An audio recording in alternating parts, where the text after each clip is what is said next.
first block, which is specialize and position, the first two components of the toolbox, what we call the foundations. Number one, if you've been around any time at all, you know that we look at your ideal customer and we dig down into understanding who your ideal customer is. Why is it important?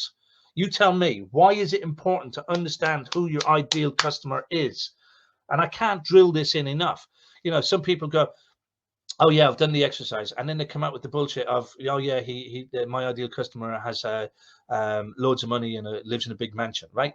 Bollocks. That's not your ideal customer, and that shows me that you haven't done the exercise, right? We need to understand who our ideal customer is because, well, a number of reasons. It's hugely beneficial for everything that you're going to do moving forward in your business. And this isn't just you guys. This is every freaking business.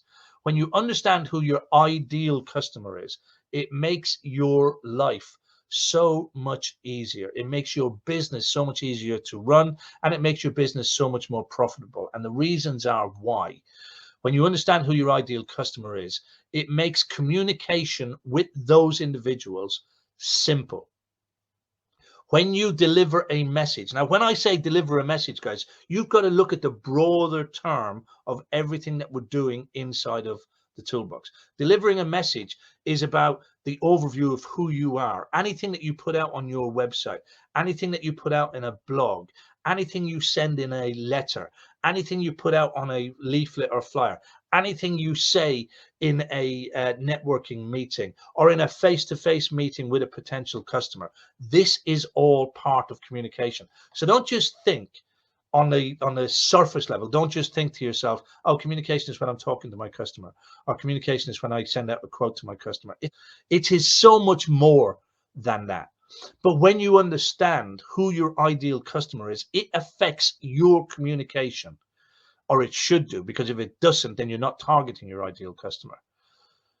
You need to ensure that everything you communicate about who you are, what you do, why you exist, what you're capable of doing, who you're looking for as a potential customer, all of this needs to be communicated in every single thing that you do.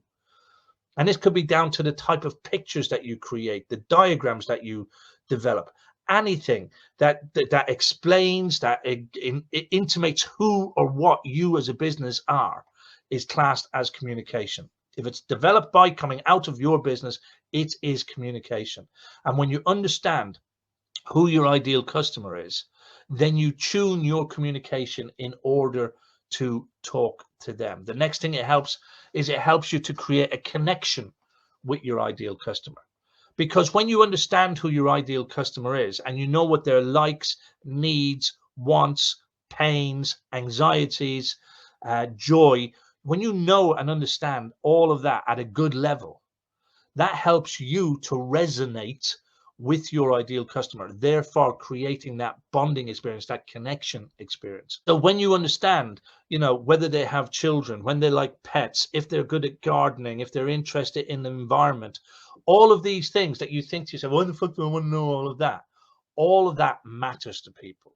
And when that stuff matters to people, if they see that it matters to you, if they know that in the things that you do in your business resonate with that, then that's going to make them feel closer to you than it is to another organization that doesn't. Look at some of the big companies out there. Why do they go around talking about being fucking carbon friendly, or Black Lives Matter, or whatever? Why do they do all of that? Now we're talking on a bigger, much bigger level, right? Why do they do all of that? Because they want to align themselves with their ideal customer. That's why they're doing it. You know, some of them are using sweatshops in India and other places, but their message goes out about how much they care about the environment and so on and so forth. Why? Because they want to align themselves with their ideal customer. They want to connect. And that's what you need to also be doing. And you can only do that when you understand the things that are of interest to your ideal customer, because then, going back to the top one, in your communication, and it doesn't mean, like I said, it's not the one-to-one where you stand up and you walk up to somebody and go, oh, I'm very interested in the environment, and by me being interested in the environment means that you have to buy my stuff. It's not like that. It's not like that. But if you're blogging about stuff, if you have videos about stuff, if you just mention things in conversation, all of these things help to connect you with your customer, to create that bond. And then there's the other side of it, understanding who they are, is content. So we've talked about communication. That's about getting your message out there, right? We talked about connection. That's about creating the bond with your ideal customer.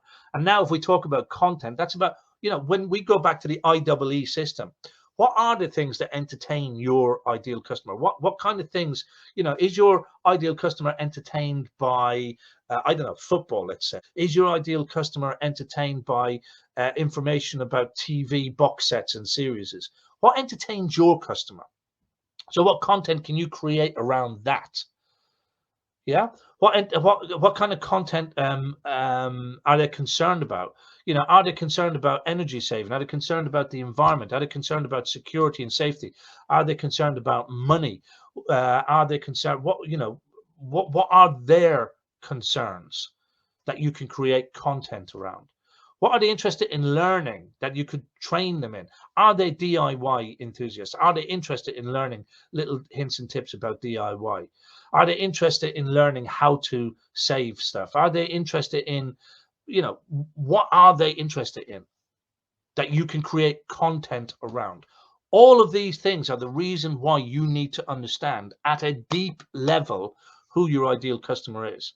And the more time you spend on understanding and creating who your ideal customer is, the easier your life is going to be going forward. Much easier. It's going to save you money in terms of advertising. It's going to save you time in terms of building relationships. It's going to get you more work because there'll be a deeper connection with the type of people that you want. It's going to save you time in terms of not having to deal with the people you don't want, because you can easily then filter out people that you don't want to work with, people that you have no interest in working with. And your focus and your attention can go on the people that you actually want to spend time with and that you want to actually work with. Okay, apart from understanding who your ideal customer is, there are 3 other elements to specializing in your business. Can anybody remember what they are? So we know about ideal customer. That is hugely important. And we talk about that number 1 because it's so important. But what are the next 3 steps that you need to understand as far as specializing within your business is concerned? And we're still on step 1, specialize. What is the next 3 steps? Right. Okay. So the next 3 areas that we need to look at as far as specialize is concerned is looking at your niche, looking at your minimum charging, and looking at your location. So what do we do as far as niche is concerned? Well, as far as niche is concerned, we need to understand what area of work is going to be, number 1, profitable for you, and number 2, enjoyable for you. Those are the 2 main considerations, that it's going to be profitable and that you're actually going to enjoy doing it, because nobody can survive in any kind of work, job, or business doing stuff that they fucking hate doing. That's 9 times out of 10 why many people get out of employment and get into self-employment, because they hate doing what they're fucking doing for their boss and they want to do something for themselves. Okay.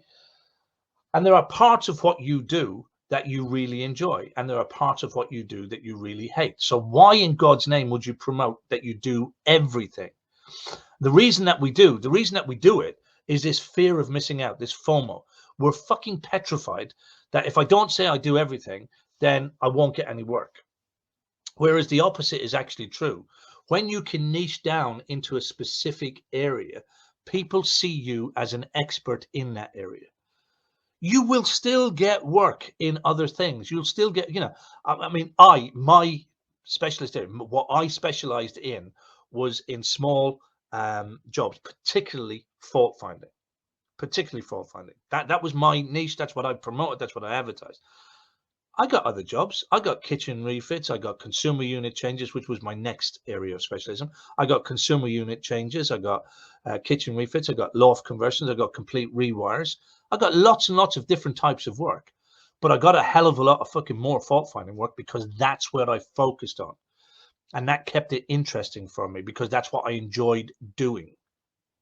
It's one of the reasons I came up with the whole minimum charge thing, because most people are petrified of booking somebody on an hourly rate because they're concerned about how it's going to develop. It's also why excuse me, how I was able to make the small jobs pay, how I was able to make all these small jobs profitable, because realizing and hitting on the concept of using a minimum charge, I'd realized that so many other fucking electricians were not taking on small jobs, small fault finding jobs, or small what do you call it, maintenance jobs, repair jobs. They weren't taking them on because they didn't see any money in it. They didn't see any profit in it because they were thinking, oh, my hourly rate is, and if I go there for 10 minutes, I can't charge my hourly rate. Yeah, you can't, but you can charge a minimum charge. So anyway, we digress. So understanding what your niche is makes it simpler for you to plan any work that you're going to do. It makes it easier for you to promote your business, and it makes it a hell of a lot more profitable. How does it make it easier for you to plan? Well, if you are niching down into a particular area, then you get a deeper understanding and a deeper knowledge of the area that you've niched down into. So you are more likely to have the right type of tools on your vehicle. You're more likely to have the right type of stock on your vehicle for the type of work that you're doing. And if you don't, you know how to get your hands on it easily. Because let's say, for example, one of your specialist areas, and I know one of the guys was doing this. Let's say, for example, one of your specialist areas was night storage heating and replacing, and you had to understand and learn about the old night storage heating, how they actually work, what the components are, and so on and so forth. Right. How many electricians have I come across that go, oh, I don't understand night storage heating, right? And yet they'll take a call out to go and deal with night storage heating, and then they'll waste time on it because, number one, they don't know how to test them properly. Number two, they're not sure of the makeup and how they're actually put together. And number three, if they do figure out what the fuck is wrong, they don't know where to go and get the components for it, right? Now, I've picked on night storage heating. This could be anything, all right? But how many of you have found yourself in a situation like that with anything? It doesn't have to be night storage heating. It could be anything. But you found yourself in a situation like that where you think, right, this should have been or could have been a fucking 10-minute job for somebody who knew what they were fucking doing, as in somebody who specialized in it. But for me, because I don't specialize in it, I don't have the right kit on the van, I don't have the correct test equipment for what I need to be doing, I don't understand the makeup of the actual heater itself. Now, this has turned into a fucking 2, 3, 4 hour job, right? Which could have been a 10-minute fucking job that would have been in, out, and profitable, right? If it was something or an area that I'd specialized in. Do you understand what I'm trying to get at here? This is how it makes your planning so much easier. Because number one, you have the depth of knowledge to deal with what it is that you specialize in. For me, I could walk into any property, domestic property, right? Let's be honest, specialist, domestic property, and within 1 hour, normally even quicker than that, I could diagnose any fault, whatever the fault was. Now, this does not necessarily mean that I could repair the fault within an hour, because then moving on to the repair, that might have involved opening up channels and walls. It may have involved rolling back carpets, lifting up floorboards, finding fucking Meister tube cables or whatever, right? Okay, that's the doing of it. But I could diagnose the issue inside of an hour in most cases. Majority of cases. Why?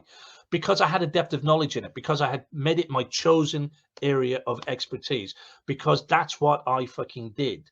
Now, I've come behind other electricians who've, when I've got the call, I've been told, oh, we've had 2 other electricians here and they couldn't figure it out, and they did this and they did that and they did the other, and they were here for 2 hours and they were here for 4 hours and they were here for 6 hours, and they still couldn't find it. And within an hour I can go, yeah, here's what the problem is. Now, they couldn't do it, and it doesn't make them fucking bad electricians.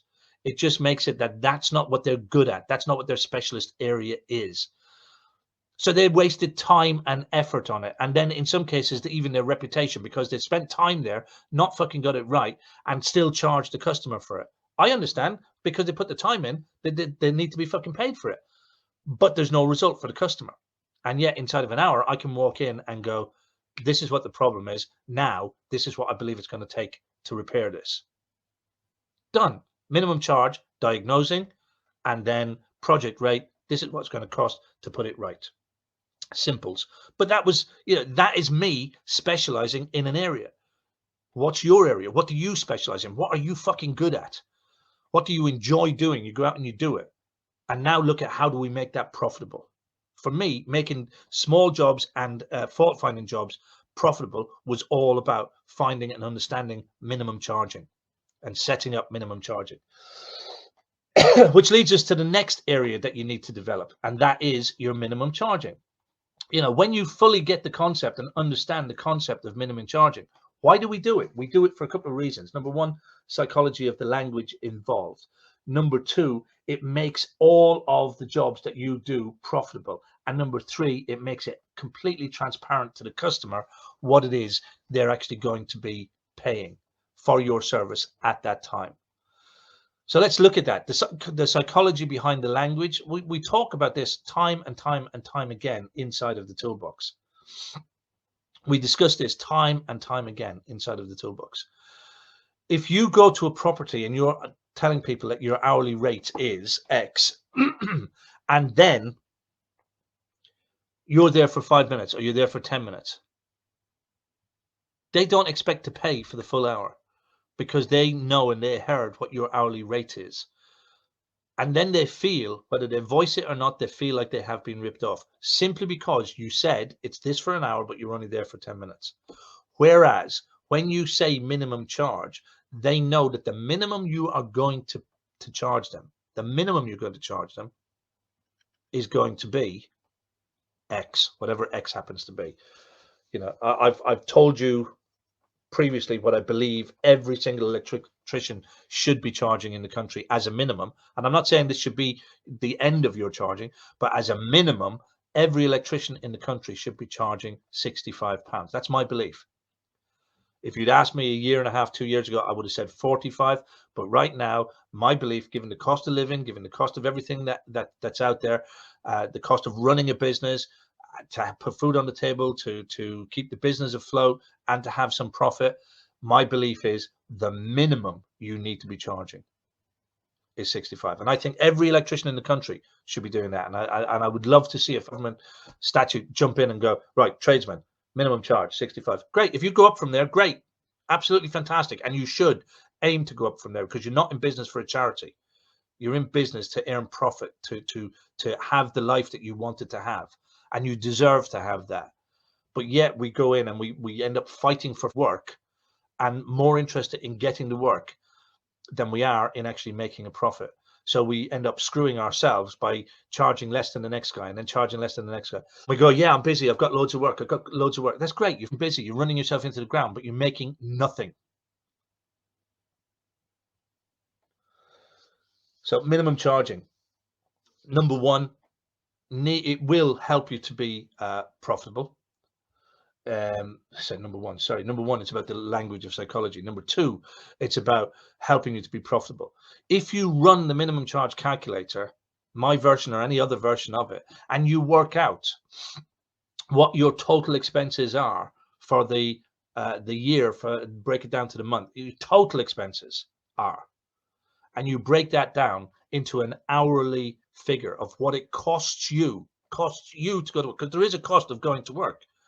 So what does it cost you every hour to go to work? And then add some profit onto that for yourself. And by the way, a cost of going to work includes your freaking salary, because your salary is not your profit.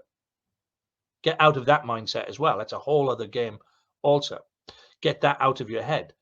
Your salary is not your profit. You need to have your salary built into your cost of doing business, and then add profit on as well. And by doing that, by understanding that and implementing that in your business, you begin to run and have a profitable business. Every single small job that you do is then profitable. And most people don't do it. Most people still scratch their chin and go, oh, just give me some diesel for the van. Yeah. Just give me a tenner, love. That'll do. Yeah. No, there's times to be altruistic. There's times where you can go, yeah, okay, I'm not going to charge for that. The little old dear that can't afford it or whatever. That's fine. That's being charitable, but know what you're giving up. Know what your minimum charge is. It helps you to be profitable. And also it's transparency for your customers. So when a customer calls and they say, so what's it going to cost? Well, I think it should fit inside my minimum charge. What's your minimum charge? It's 67, it's 97, it's whatever it is. Yeah. That's what it is. Now your customer knows what to expect. At a minimum, you walk over the threshold, that's what it's going to cost. There's no dispute, there's no argument, there's no, oh, I haven't got the money today, can you call back tomorrow? Right? They know what to expect. You are being transparent up front. That's it. And you don't have to be apologetic about it. It doesn't matter how many times they say, oh, but I can get it done for 25 quid. Great, go and get it done for 25 quid. I'm not that cheap electrician.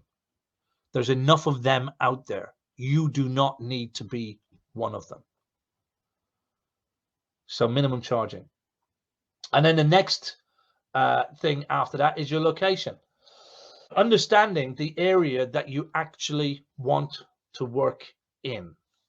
And again, a mistake that so many people make is that they will travel miles for work and not put any effort into promoting what they do in their local area. They will happily answer the phone and jump in a car and travel 40, 50, 60 miles for work. And yet people in their own town, in their own area, in their own village, in their own postcode don't even know that they freaking exist. And this is why we create things like the Domination Campaign. This is why we focus on local targeted marketing, because you need to have within a 15 square mile of your area of where you live, you need to have your name on the tip of everybody's tongue. Even if they've not used you, they should know that you exist. And the thing about that is so easy to do. We'll go into that in the coming weeks as we go through things. We will go into that in the coming weeks. But it is so easy to dominate an area when you focus on it, when you target it. But we don't. We do a scattergun approach. We do a we go, right, I'm available. And then today you're off over in 60 miles that way. And next day you're 25 miles that way. Next day you're 40 miles that way. And you run ragged and you're thinking, why have I got no time? Why have I got no time in my life? Why? Because you're traveling, then you're going to work. And my bet is in most cases, you're only charging when you actually get out of the van and on the tools. You're not charging for the fucking hour and a half that you've spent sat in traffic or the 3 hours that you spent sat in traffic getting home. So understanding your location. Now, does that have to be where you live? No, it doesn't. No, it doesn't. When I was working in London, I was living in South Norwood, SE 25. I was in South Norwood in London. But the bulk of my work was around Wandsworth. So I decided that the location I was going to target was Wandsworth, Fulham and Putney. That was my area. That was my patch. That was what I targeted. That's where my marketing went. That's where I built up my customer base. That's where my persona got known. That's where people were saying, oh, you've got to use James. Not where I was living. So don't get tied up in the whole idea that you need to be around where you are. But what you do need to do is decide on an area. And then you need to fucking nail that area. You need to be the dominant force in that area. Hopefully this is making sense. Every time, you know, when somebody calls you to book you to do a job, they should have, by the time they call you, they should have seen you in multiple different places.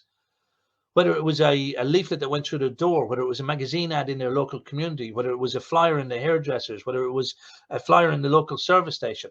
But they should have come across you several times, because that's what this is about. When you dominate a location, an area, you should be hitting every single aspect of that area. Today, in this day and age now, it would be Facebook ads as well, and Facebook organic and Facebook groups. But the majority of people in that area should know who you are. They should have heard of you. They should know that you exist. So it's easier to dominate if and when you nail your area. Look, if we look at the average, and I'm talking average here, I get that this will vary across the country. But on average, if you look at the average postcode area, and I'm talking about, we take the first part of the postcode, say ME5, ME, right? We take the first part of the postcode. On average in the UK, there are 27 to 30,000 households in an area. I'm going to say again, don't come at me with this. I get that it will vary. I get that there will be some ups and downs in that. But on average, these are national statistics. This isn't me. Go and look it up. On average, between 27 to 30,000 households within a postcode area. If you only did 2% of business with those people in a year, if you target people properly, if you market properly, if you make sure that people know that you exist, if you isolate your ideal customer in those groups, I will guarantee you there is more than 2%. But let's just say you only did business with 2% of those people, right? And let's just say your minimum charge was £65. And let's just say you only did one job a year for each of those, out of the 2%, right? So minimum charge, one minimum charge job per household. You work for 2% of the population within your postcode area. You would be earning, and this is earning. This is taking out any material cost and everything. You'd be earning about £35,000. That's only on 2%, right? That figure goes up the more you isolate who your ideal customer is. It also goes up based on the fact that you're not just going to do a minimum charge job for everybody in every area. It also increases your profit margin because you're not going to be traveling as much as you are at the moment. So, you know, the figure of 35k is only a starting point. If you were only working in your own locality, if you were only working in an isolated area, 27,000 to 30,000 households, just 2% of it will give you an income of 35k. That's without working too hard at it. It's also going to save you time.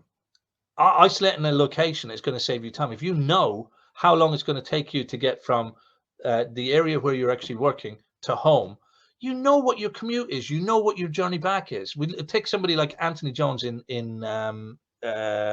his Carshalton, that area. He works within 3 miles of his home. 3 miles of his home. But that 3 miles, you know, if you go left, right, up, down, sideways, 3 miles of his home, that 3 miles gives you a 15-mile square, 15-mile square, yeah, area to actually work in. But at no time are you any more than 3 miles away from your home. This is the power of isolating things like your ideal customer, your niche, your minimum charging, and the location that you want to work in.